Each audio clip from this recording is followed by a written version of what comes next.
June 4, 1943. Railroad Street, Mexia, Texas.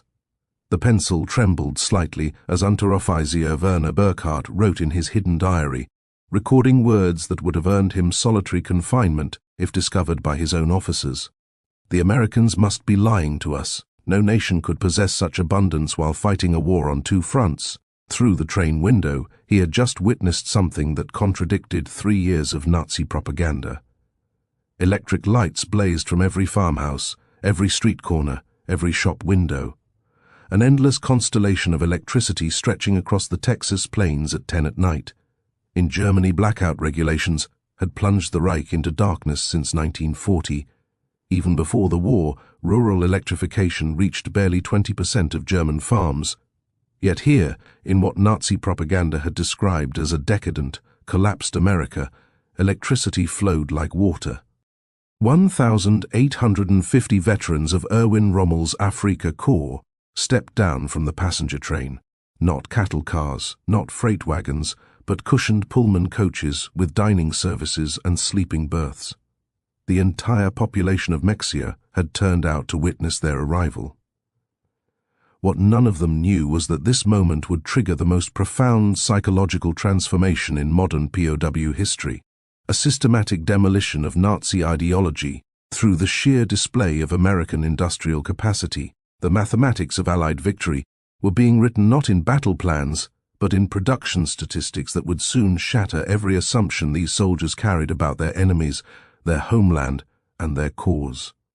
The collapse had begun on May 13, 1943, in Tunisia. General Jürgen von Arnim, Rommel's replacement, surrendered along with approximately 250,000 to 275,000 German and Italian soldiers. The numbers varied as scattered units continued surrendering over several days. The Wehrmacht's most experienced desert fighters, men who had driven the British back to Egypt, who had earned the grudging respect of Montgomery himself, were suddenly prisoners. Among them was Hauptmann Friedrich Radke, holder of the Iron Cross First Class, veteran of the France campaign, wounded twice in North Africa. His diary, discovered decades later in the National Archives, would provide historians with the most detailed account of the psychological impact of American captivity on German soldiers. The journey from defeat to revelation began in the port of Oran, Algeria, as Radke and 30,000 other POWs waited in makeshift camps for transport ships. American efficiency was already beginning to crack their preconceptions. The U.S. Army processed thousands of prisoners daily, with an organizational precision that exceeded anything the Wehrmacht had achieved even at the height of its power.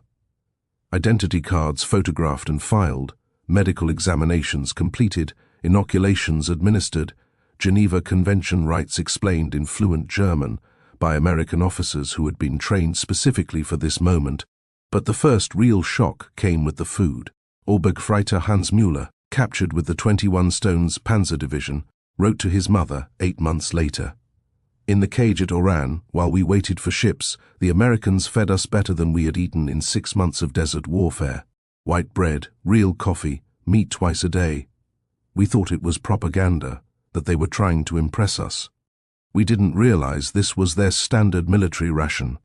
The Liberty ships that would carry them across the Atlantic were themselves monuments to American industrial capacity. The SS Robert E. Peary had been built in 4 days, 15 hours, and 29 minutes at Kaiser Shipyards in Richmond, California, a fact that would have been dismissed as impossible propaganda if the Germans had known it. These vessels, produced at a rate of 3 per day at the peak of production, were returning from delivering supplies to the European theater. Rather than sail back empty, they carried human cargo, up to 30,000 POWs per month. By summer 1943, the 2-week Atlantic crossing in July 1943 provided the second phase of psychological demolition. Feldwebel Kurt Zimmermann of the 90th Light Division kept a detailed account that survived in letters to his family after repatriation. The ship's crew, he noted, disposed of more food waste each day than his entire company had received in weekly rations during the final months in Africa. The American sailors threw away half-eaten steaks, whole loaves of bread, gallons of milk that had sat too long, Zimmermann wrote. They did this openly, without thought, not to mock us, but because to them this waste meant nothing. Their supply was limitless.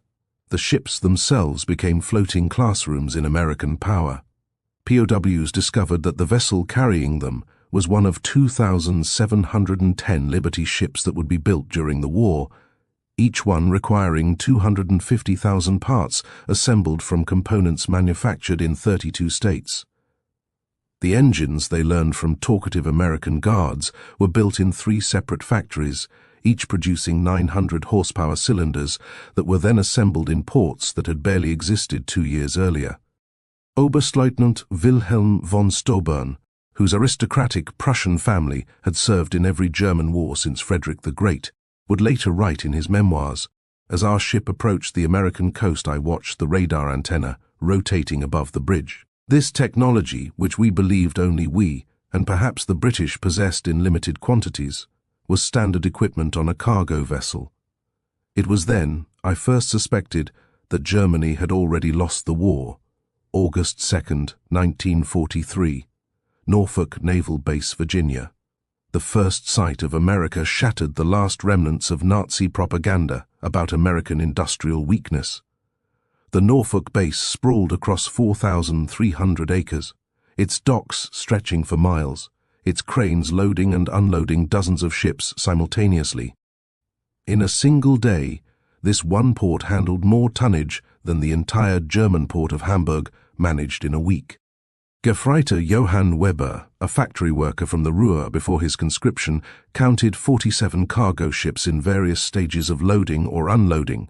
Each crane, he noted in his secret diary, lifted loads that would have required a dozen men and horses in Germany.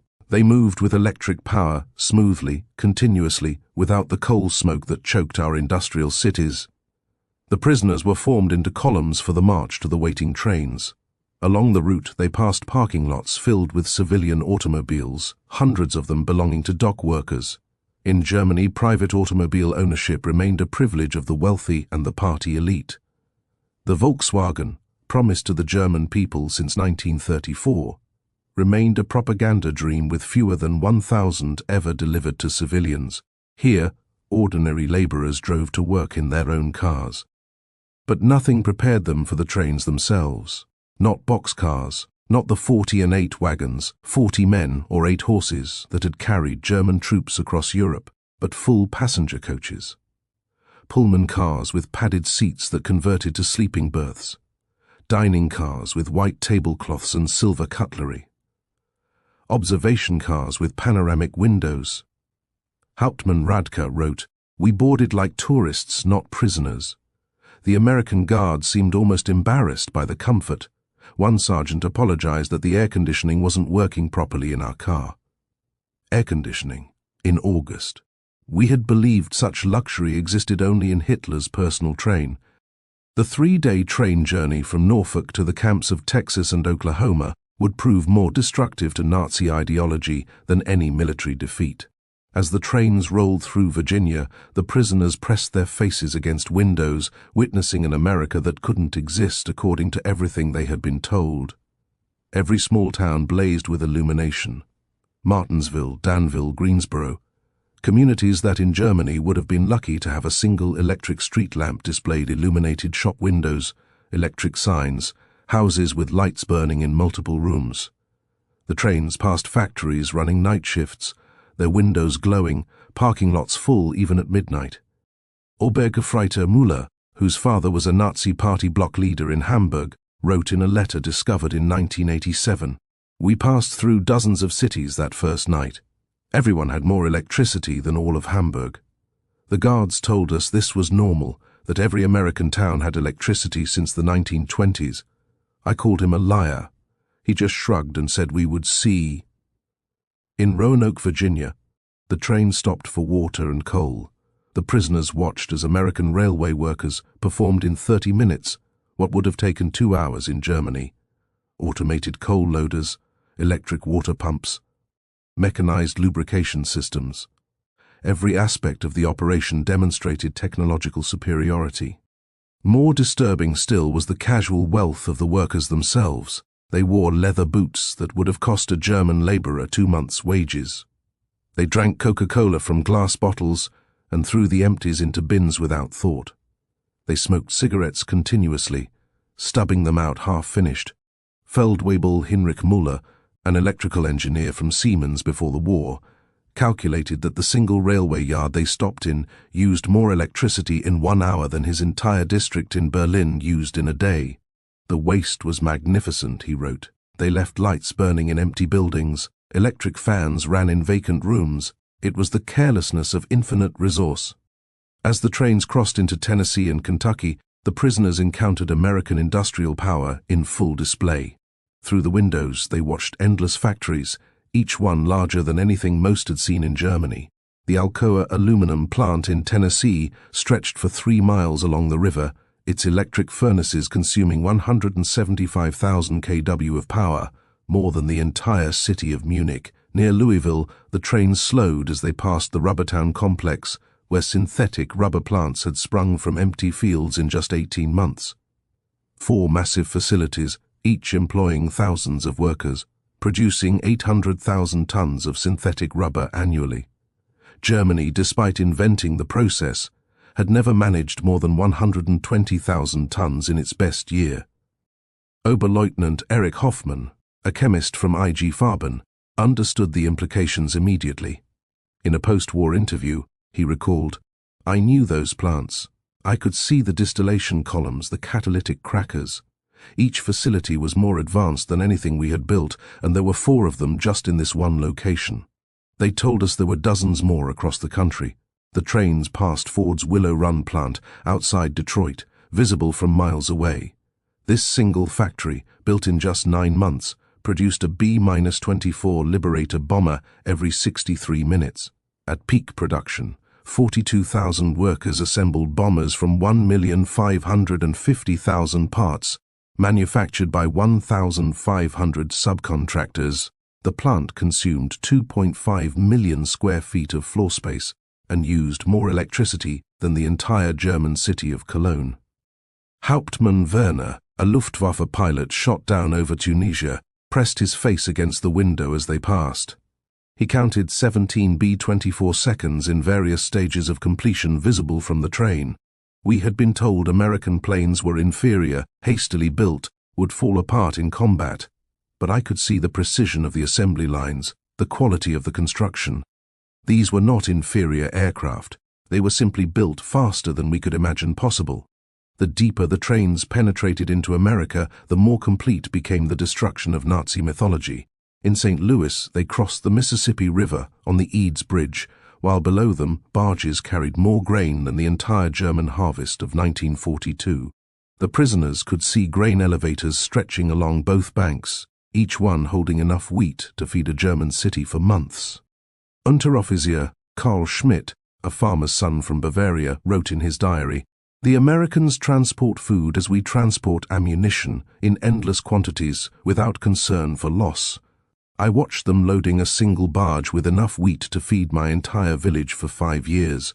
The crane operator was eating a sandwich with meat thicker than our weekly ration." In Kansas City, the train stopped at a massive stockyard where tens of thousands of cattle waited for slaughter. The smell of meatpacking plants filled the air for miles. German POWs, who had subsisted on 200 grams of meat per week in Africa when lucky, watched American workers eating beef sandwiches during their lunch break. "They ate meat like we ate bread," wrote Gefreiter Paul Fischer. No, that's wrong. They ate meat like we wished we could eat bread. The guard bought us hamburgers from a stand near the station, meat, cheese, vegetables on white bread for 15 cents.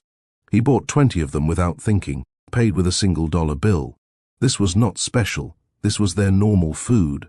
The arrival at the camps themselves provided the next level of cognitive demolition. Camp Hearn, Texas, built in just 4 months, housed between 3,000 and 4,800 prisoners in conditions that exceeded what most had known as civilians. Wooden barracks with electric lights, flush toilets, hot showers, and steam heat. Each building constructed with more lumber than entire German villages possessed. The camp hospital astounded the medical personnel among the prisoners. Oberstleutnant Dr. Friedrich Bauer, chief surgeon of the 164th Light Division, found himself in a facility better equipped than most German civilian hospitals. X-ray machines, surgical equipment, pharmaceutical supplies that had been unavailable in Germany since 1941, all standard provision for enemy prisoners. They had penicillin, Dr. Bauer would later testify, this miracle drug that we had only heard rumors about. They used it freely even on prisoners with minor infections.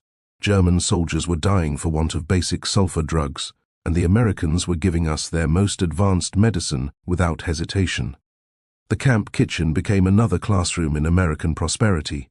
Prisoners assigned to cooking duties discovered walk-in refrigerators, electric mixers, automated dishwashers, and gas ranges that could prepare meals for 5,000 men. The daily ration included fresh milk, eggs, meat, vegetables, and white bread, quantities that German civilians hadn't seen since 1939. Feldwebel Otto Krebs, a former hotel chef from Munich, wrote, "Today, we threw away more food than my family has seen in 3 years.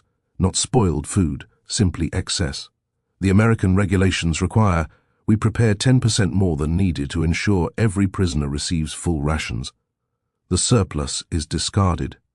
I wept as I threw perfectly good bread into the garbage."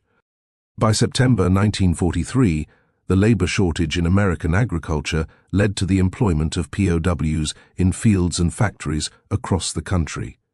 This decision, driven by necessity, would prove more destructive to Nazi ideology than any propaganda program could have achieved. Groups of prisoners were trucked daily to work sites, traveling through the American heartland without blindfolds or restricted routes. They saw everything: the endless fields of corn and wheat, the factories running 3 shifts, the shops full of goods, the parking lots full of cars, the houses with refrigerators and radios. At a cotton gin outside Houston, Unteroffizier Herbert Lang watched a single machine process more cotton in 1 hour than his entire village could have handled in a month using traditional methods. The gin was powered by electricity from the Colorado River Authority, part of a rural electrification program that had brought power to 90% of Texas farms by 1943. The farmer who owned the gin was nobody special, Lang recorded. Not aristocracy, not a party member, just a farmer. Yet he had electricity, running water, a truck, a car, and a tractor. His workers, including the Negroes, ate lunch from boxes containing more food than German workers received in a week. And this was normal. Every farm we passed was the same. In Nebraska, prisoners worked in sugar beet fields, witnessing agricultural mechanization that defied comprehension. A single combine harvester, they learned, could do the work of 100 men. The fields stretched to the horizon, each one larger than entire German counties. The farmers spoke casually of yields that would have been fantasy in Germany, 60 bushels of wheat per acre compared to Germany's 30 on the best land. Gefreiter Wilhelm Hoffmann, working on a farm outside Scottsbluff, wrote, "The farmer's son, a boy of 16, drove a tractor worth more than everything my father had earned in his lifetime. When I mentioned this, the boy laughed and said it wasn't even a particularly good tractor. His father was waiting for a new model from John Deere that would be even better." The most devastating revelations came to those prisoners who worked near or in American factories. While Geneva Convention rules prohibited direct war production work, POWs could work in industries that freed American workers for military production. This technicality allowed thousands of German prisoners to witness American industrial capacity firsthand. At a Campbell's soup factory in New Jersey, prisoners watched production lines that processed more tomatoes in a single day than most German factories handled in a month. The facility operated with a skeleton crew of women and elderly men, as most young workers were in the military. Yet production exceeded peacetime levels. Stabsfeldwebel Ernst Wagner, who had worked in a German food processing plant before the war, documented the experience. Everything was automated. Electric conveyor belts, automatic filling machines, steam cookers that processed hundreds of cans simultaneously.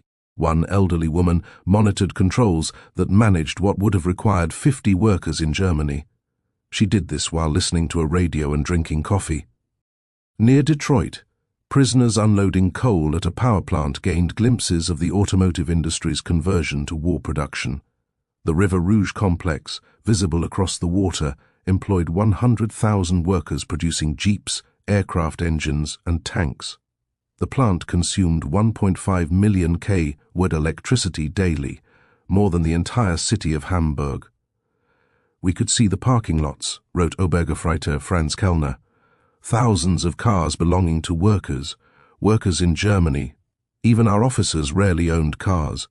Here, factory workers drove to work. The guard told us many workers owned 2 cars, one for work, one for family use. We thought he was mocking us." By winter 1943, the cumulative impact of these observations was producing what American intelligence officers called ideological collapse syndrome among the prisoners. The Special Projects Division, the secret re-education program run by the Provost Marshal General's office, documented increasing numbers of prisoners requesting access to American newspapers, books, and educational materials. Major Paul Noland, a member of the monitoring team, reported in December 1943, "The prisoners no longer argue when shown production statistics. They have seen too much. The most fanatical Nazis have become quiet. They still maintain loyalty to Germany, but no longer speak of victory. Many openly question what they were told about America." The camp newspapers produced by prisoners themselves began reflecting this transformation. Der Ruf, The Call, published at Fort Kearny, Rhode Island, gradually shifted from defiant nationalism to discussions of democracy, economic systems, and post-war reconstruction. The editors, carefully selected anti-Nazi prisoners, found their audience increasingly receptive. Lieutenant Hermann Guth, captured with the 10th Panzer Division, wrote in a letter that passed American censors, "We were told America was a mongrel nation, weak, divided, controlled by Jews, incapable of military prowess. Every day I am here, I see the opposite. This is the most organized, unified, and powerful nation on earth. We were told fairy tales by criminals." The most devastating blow to Nazi ideology came from an unexpected source: the treatment of Italian prisoners after Italy's surrender in September 1943. Italian POWs who agreed to cooperate were formed into Italian service units, given better quarters, increased pay, and more freedom. German prisoners watched their former allies working alongside Americans, eating in American restaurants, some even dating American women. Hauptmann Friedrich Schulz wrote, "The Italians betrayed us, yet they are treated better than we treated them as allies. They work freely, earn money, send packages home. The Americans show them no hatred. This democracy we were taught to despise appears more honorable than our own system." Christmas 1943 provided the most profound psychological impact. American organizations, churches, and civic groups sent 500,000 Christmas packages to German POWs, enemies who had been trying to kill American soldiers months earlier. Each package contained cigarettes, candy, toiletries, and games. Local communities invited prisoners to Christmas dinners, though regulations prevented most from accepting. At Camp Hearn, Texas, the local Methodist church choir performed Christmas carols in German for the prisoners. Women from Hearn sent in homemade cookies and cakes. The Boy Scouts delivered handmade Christmas cards. This kindness toward enemies shattered the final remnants of Nazi racial theory. Oberleutnant Walter Müller, whose brother had died in the bombing of Hamburg, wrote, "They know we are their enemies. Many have sons and husbands fighting against our armies. Yet they show us Christian charity, not propaganda, but genuine kindness. What kind of people treat enemies this way? Only those absolutely certain of victory and secure in their power." The Christmas feast itself defied comprehension: turkey, ham, mashed potatoes, gravy, vegetables, pies, ice cream, quantities of food that Germany hadn't seen since before the First World War. The prisoners ate until they were sick, unable to comprehend such resources being lavished on enemies. "We ate like kings," wrote Feldwebel Hansa. "Better than German generals eat, better than party leaders. And this was not special. The guards told us this was a normal American Christmas dinner, that every American family was eating the same meal.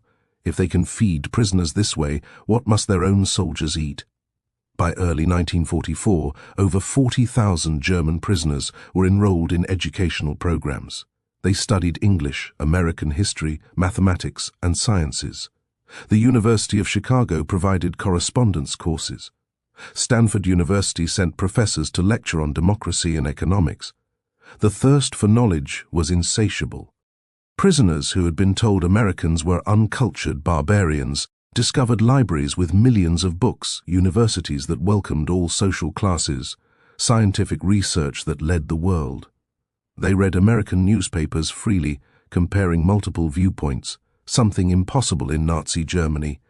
Hauptmann Dr. Wilhelm von Braun, a physicist conscripted from the Kaiser Wilhelm Institute, attended lectures on atomic physics at Camp Shelby.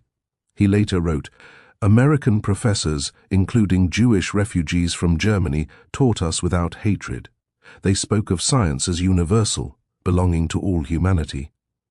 They were years ahead of German research, and they shared knowledge with enemies. This generosity of spirit was incomprehensible to minds shaped by Nazi ideology." The camp theaters showed American films, not propaganda, but regular Hollywood productions. Prisoners watched Gone with the Wind, seeing a depiction of American defeat and recovery that resonated with their own situation. They saw The Grapes of Wrath, amazed that Americans would show such self-criticism to enemies. "They hide nothing," wrote Lieutenant Joseph Kramer. "They show their problems, their failures, their conflicts. Yet this honesty makes them stronger, not weaker." In Germany, such criticism would mean death.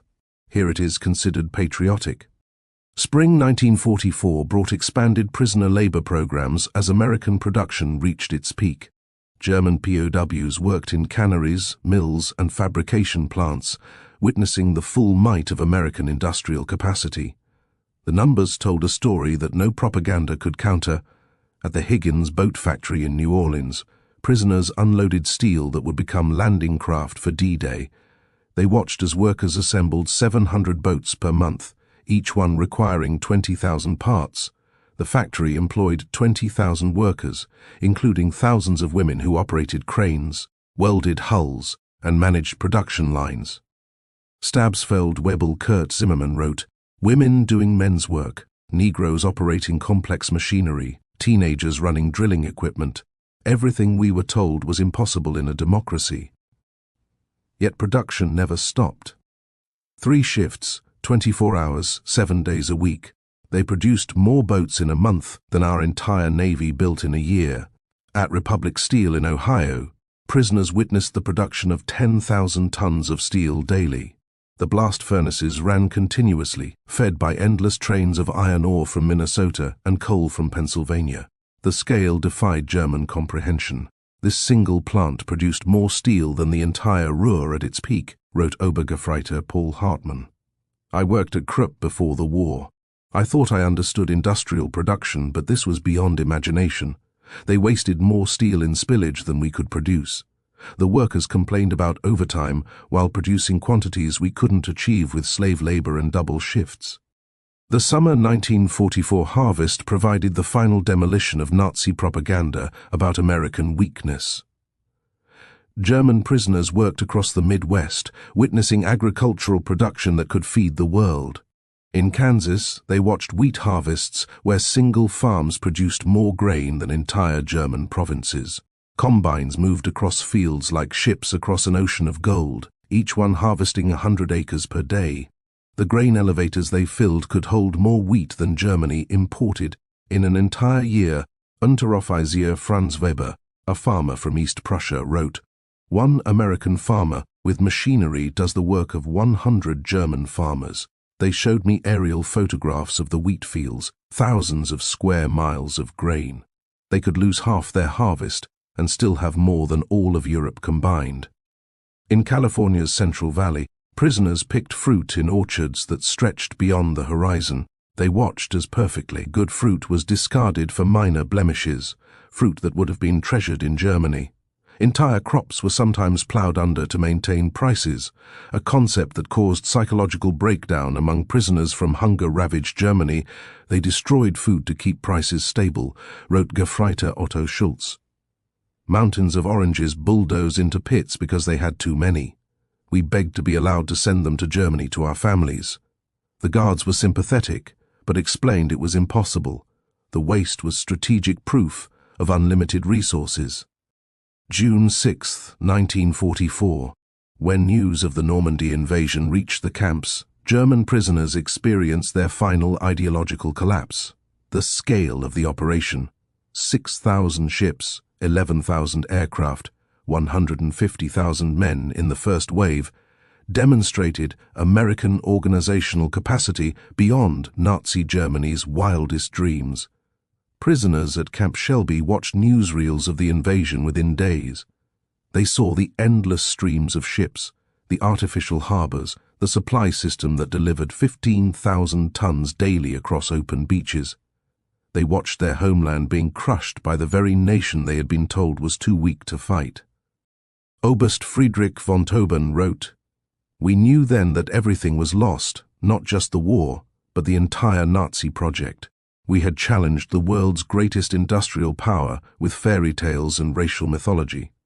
We sent horses against their trucks, rifles against their automatic weapons, courage against their unlimited resources."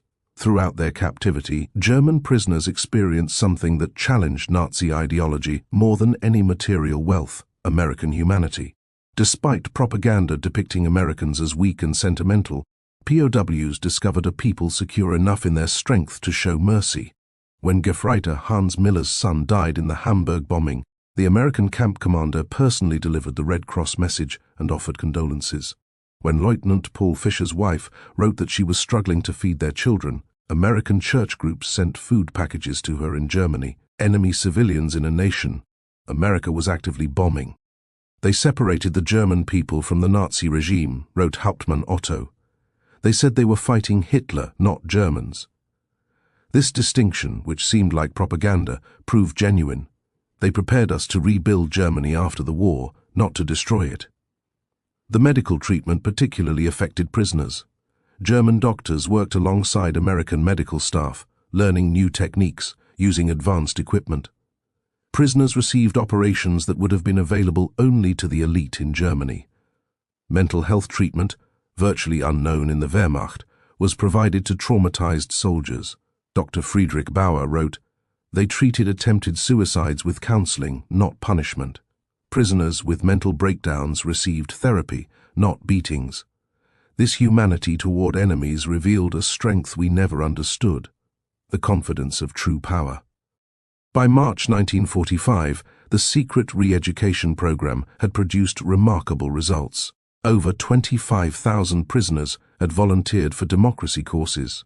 The camp newspapers published articles about constitutional government, free markets, and civil rights. Discussion groups debated Germany's future after the war. The program's success exceeded all expectations. Prisoners who had arrived as fanatical Nazis were writing essays about democratic reconstruction. Officers who had sworn oaths to Hitler were planning how to implement American agricultural methods in post-war Germany. "We became missionaries for democracy," admitted Oberst Hermann Göring, no relation to the Reichsmarschall, in a 1975 interview. Not through coercion or propaganda, but through observation. "We saw it work. We saw ordinary people living better than German aristocracy. We wanted that for Germany." The transformation was so complete that American authorities worried about prisoners being too enthusiastic about American ways. Some requested to stay in America after the war. Others married American women they met through prison correspondence programs. Thousands would eventually immigrate to America in the 1950s. April 1945 brought the final revelation. As American forces liberated concentration camps in Germany, the footage was shown to German POWs. Many refused to believe it initially, claiming it was propaganda, but the evidence was overwhelming. Testimony from American soldiers, photographs, newsreels, and eventually letters from Germany confirming the horror. The psychological impact was devastating. Men who had maintained some pride in German honor despite military defeat now faced the complete moral collapse of their nation. Everything they had fought for was not just defeated, but evil. Hauptmann Walter Schmidt wrote the most eloquent summary. "We thought we were warriors for a great cause. We discovered we were tools of criminals. We believed we were bringing civilization to inferior peoples. We found that we were the barbarians. The Americans we called weak and decadent showed us what civilization actually meant. As the war ended in May 1945, German POWs faced repatriation with mixed emotions. They had witnessed an America that contradicted everything they had believed. They had eaten better as prisoners than as soldiers. They had been treated with more dignity by enemies than by their own government. The last months of captivity were spent preparing for return to a destroyed Germany. American authorities provided vocational training, agricultural education, and political instruction. Prisoners learned about the Marshall Plan before it was announced, understanding that America would rebuild rather than punish Germany. They prepared us to rebuild our country, wrote Oberst Friedrich von Tauben. They gave us skills, knowledge, hope. They transformed defeated soldiers into future citizens. This generosity from victors was incomprehensible to minds shaped by Nazi vindictiveness. Between 1945 and 1946, 371,683 German POWs were repatriated from American camps. They returned to a Germany divided, destroyed, and destitute. But they brought with them something precious, knowledge of how a democratic industrial society functioned. The German POWs who experienced American prosperity became unwitting agents of transformation in post-war Germany. They had seen industrial efficiency, agricultural productivity, and democratic prosperity. They knew Reconstruction was possible because they had witnessed a society that had achieved it. Many former POWs rose to prominence in West Germany's Reconstruction. Hans Kroll, prisoner at Camp Shelby, became West German ambassador to the United States. Walter Hallstein, who taught classes at Camp Como, became president of the European Commission. Rüdiger von Weckmar, held at Camp Herne, served as German permanent representative to the United Nations. Eduard Ackermann, prisoner at Fort Robinson, became a leader in German agricultural reform. They brought American methods to German industry, American efficiency to German agriculture, and American democratic ideals to German politics. The economic miracle of the 1950s was built partly on knowledge gained in American prison camps. We learned that prosperity came from freedom, not conquest, Hans Kroll wrote in his memoirs. We saw that democracy created wealth, that diversity brought strength, that treating workers well increased production. These lessons learned as prisoners shaped the new Germany. Historians have called the German POW experience in America one of the most successful re-education programs in history. Without coercion, without propaganda in the traditional sense, American industrial might and democracy converted hardened Nazis into future democratic citizens. The program succeeded because it relied not on words but on observation. Prisoners saw American society functioning at peak efficiency while treating enemies with dignity. They witnessed industrial capacity that made German production look primitive. They experienced a standard of living that exposed Nazi promises as fantasies. Dr. Arnold Kramer, the leading historian of German POWs in America, concluded, "America won the propaganda war not through clever messages, but through sheer reality. Every full meal, every electric light, every working toilet was an argument against Nazism. The POWs were converted by prosperity." The statistics support this assessment. Of the 371,683 German POWs held in America, fewer than 1% attempted escape, with only 2,222 total attempts recorded. Post-war surveys showed that 95% rated their treatment as good or excellent. Most remarkably, thousands maintained correspondence with American families for decades after the war. In 1985, on the 40th anniversary of the war's end, surviving German POWs held a reunion in Austin, Texas. Over 500 former prisoners returned to America, many bringing their families to show them where their transformation had begun. Former Obergefreiter Hans Wehr, who had been held at Fort Robinson, Nebraska, and later returned to become a physician in Georgetown, Maine, spoke at the reunion. Life in the camps was a vast improvement for many of us who had grown up in cold water flats in Germany. We discovered running water, central heating, and abundant food. But more than that, we discovered dignity. Former Stabsfeldwebel Kurt Meir, who had worked on farms in Iowa, added, "The farmers treated us not as enemies, but as young men far from home. They shared their meals, their knowledge, sometimes their homes. This humanity from people whose sons were fighting against us. This changed us forever." At the 1985 reunion dinner, former Oberst Hermann Guth, then 78 years old, delivered the keynote address that captured the essence of the transformation. "We came to America as enemies, as Nazis, as believers in a lie. We left as friends, as Democrats, as men who had seen the truth. America showed us that strength comes not from conquest but from production, not from hatred but from diversity, not from tyranny but from freedom.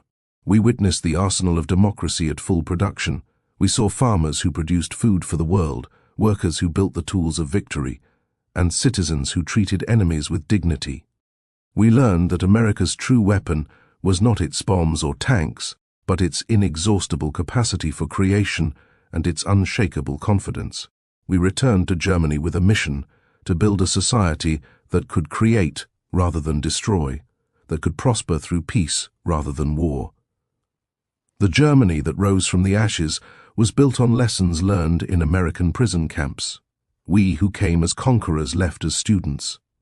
To America, from your former enemies, now your friends, thank you for showing us the way. The auditorium erupted in a standing ovation. Americans and Germans together, former enemies united in recognition of a transformation that had seemed impossible when those first trains rolled into Texas in June 1943. The magnitude of the German POW experience in America can be measured in stark statistics that reveal both the scale of the operation and its remarkable success. Camp infrastructure. Over 500 camps across 45 states, every state except Nevada, North Dakota, and Vermont, 175 main camps with 325 branch camps. Camps built to house from 250 to 12,000 prisoners each. Construction completed in an average of 90 days per camp. Prisoner population, 371,683 German POWs, part of 471 rivals monthly in May 1940, average of 20 in 1914 million man-days of agricultural labor, 100 million board feet of lumber processed, $230 million in labor value, 1940s dollars, 80 cents daily wage per prisoner. Prisoners filled critical labor shortages in 46 states. Escape statistics. Only 2,222 escape attempts from over 371,000 prisoners, 0.6%, 0 successful permanent escapes. Most escapees recaptured within 24 hours, no American civilians harmed by escaped POWs. Educational programs, 40,000 plus enrolled in educational courses, 135 camp newspapers published, 30,000 taking English classes, 15,000 in vocational training, university correspondence courses for 8,000, post-war immigration, approximately 5,000 former POWs immigrated to us after war, 12,000 plus maintained correspondence with American families. Average correspondence duration, 31 years. Many returned as tourists or business partners. Treatment assessment, 95% rated treatment as good or excellent. 74% believed captivity positively changed their worldview.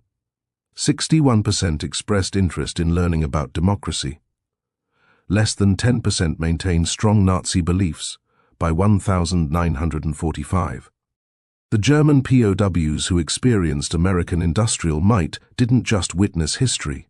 They were transformed by it. Their captivity became education. Their defeat became enlightenment. And their imprisonment became liberation from the ideological chains of Nazism. In the end, America's greatest victory was not on the battlefield, but in the prison camps, where overwhelming evidence of democratic prosperity accomplished what armies could not, the complete transformation of enemy minds. The POWs had arrived believing in German superiority and American weakness. They left knowing the truth. American industrial might was not just overwhelming, it was incomprehensible to a mind shaped by scarcity and tyranny. The trains that had brought them into captivity in 1943 had carried warriors of the Third Reich. The ships that returned them to Germany in 1946 carried architects of democracy. They had seen the future, and it worked. Their story stands as testament to a profound truth. The most powerful weapon in America's arsenal was not military might, but the simple, overwhelming evidence of a free society's capacity to create abundance. The German POWs were stunned by American industrial might, but ultimately they were converted by it. In their transformation lay the seeds of Europe's post-war redemption and the final defeat of the Nazi dream. They returned to Germany not as defeated enemies, but as witnesses to what free societies could achieve. The economic miracle that transformed West Germany in the 1950s was built on foundations laid in American prison camps, where enemy soldiers learned that prosperity came not from conquest, but from freedom, not from racial superiority, but from human dignity, not from totalitarian control, but from democratic cooperation. The German POWs had arrived in America expecting to find a weak, divided nation on the verge of collapse. Instead, they discovered an industrial colossus of unlimited power and surprising humanity. They had come as prisoners of war, but left as witnesses to the arsenal of democracy at its absolute peak. In their awed American abundance lay the psychological seeds of the Atlantic Alliance, the Marshall Plan, and the democratic reconstruction of Germany. They had seen America, and they would never be the same. Their children would grow up in a democratic Germany, allied with the United States, a partnership built on the transformation that began when 1,850 Africa Corps veterans stepped off a train in Mexia, Texas, and discovered that everything they believed was wrong. The story of German POWs in America is ultimately a story of redemption through revelation. It proves that sometimes the greatest victories are won not through destruction, but through demonstration, not through propaganda, but through prosperity, not through hatred, but through humanity. The German soldiers who witnessed American industrial might become the unwitting ambassadors of democracy, carrying back to their homeland the seeds of transformation that would bloom into one of history's most successful reconstructions. Their journey from Nazi warriors to democratic citizens remains one of the most remarkable transformations in modern history, accomplished not through force, but through the overwhelming evidence of what free people could achieve when they worked together. In the end, that was America's secret weapon, not just the ability to produce more tanks and planes than any nation in history, but the capacity to transform enemies into friends through the simple power of example. The German POWs were stunned by America's industrial might, but more importantly, they were changed by it. And in that change lay the foundation for a better world.